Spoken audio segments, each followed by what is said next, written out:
அன்பானவர்களே, நீங்கள் யாரையாவது மன்னிக்காமல் இருக்கிறீர்களா? மன்னியுங்கள், மன்னிப்பு பெறுவீர்கள் என்கிறார் எம்பெருமான் இயேசு கிறிஸ்து. மன்னிக்கிற பொழுது என்ன நடக்குது என்கிறது நமக்கு தெரியும். மன்னிக்கிற பொழுது நாம் மன்னிப்பு பெறுகிறோம், மட்டுமல்லாமல் நமது உடல் உள்ளம் நலமடைகிறது. எனவே ஃபஸ்ட்டு யாரை மன்னிக்கணும் அப்படின்னா, நமது பெற்றோர்களை மன்னிக்க வேண்டும். பல நேரங்களில் சொல்லுவோம், நான் இப்படி இருக்கிறதுக்கு காரணம் எனது பெற்றோர் தான். என்னை படிக்க வைத்திருந்தால் நான் நல்ல நிலைக்கு ஆளாகி இருப்பேன். இப்படி கஷ்டப்பட்டு நான் வேலை செய்திருக்க வேண்டாம்.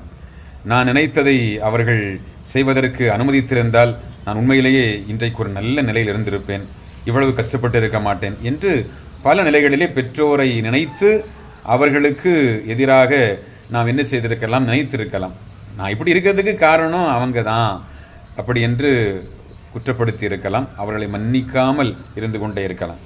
அப்போ இன்றைக்கு நீங்கள் செய்ய வேண்டியது என்ன அப்படின்னா, உங்களுடைய பெற்றோருக்கு அலைபேசியிலேயோ அல்லது நேரிலோயோ சென்று அவர்களை என்ன செய்யுங்க, மன்னிங்க.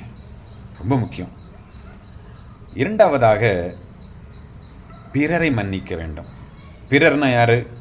என்னை காயப்படுத்தியவர்கள், எனக்கு எதிராக பேசியவர்கள், எனக்கு எதிராக சதி செய்தவர்கள், என்னை தவறாக சொல்லியவர்கள், பிறரிடம் என்னை பற்றி மிக மோசமாக சொல்லிக் கொடுத்தவர்கள், நான் செய்யாததை செய்தேன் என்று சொன்னவர்கள், வேண்டுமென்றே புனைக்கதைகளை புனைந்தவர்கள், மட்டுமல்லாமல் எல்லா நிலைகளிலும் எனக்கு எதிரான எதிர்மறையான சொற்களை சொல்லிக் கொண்டிருந்தவர்கள், நடக்காததை நடந்ததாக கற்பனையை நிஜமென சொல்லி என்னுடைய பெயரையே அழித்தவர்கள், கெடுத்தவர்கள், குணக்கொலை செய்தவர்கள், இவர்களையெல்லாம் மனதார மன்னிக்க வேண்டும்.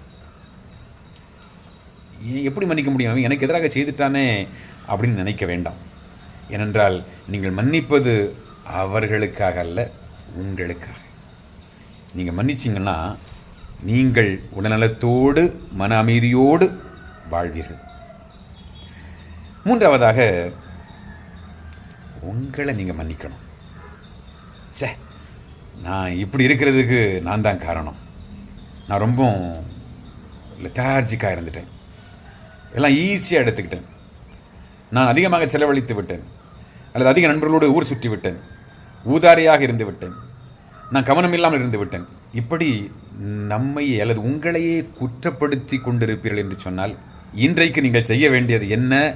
உங்களை நீங்கள் மன்னியுங்க. உங்களை நீங்கள் மன்னிக்கிற பொழுது நிச்சயமாக கடவுள் உங்களை மன்னிக்கிறார். பிறரை நீங்கள் மன்னிக்கிறது போல கடவுள் உங்களை மன்னிக்கிறார்.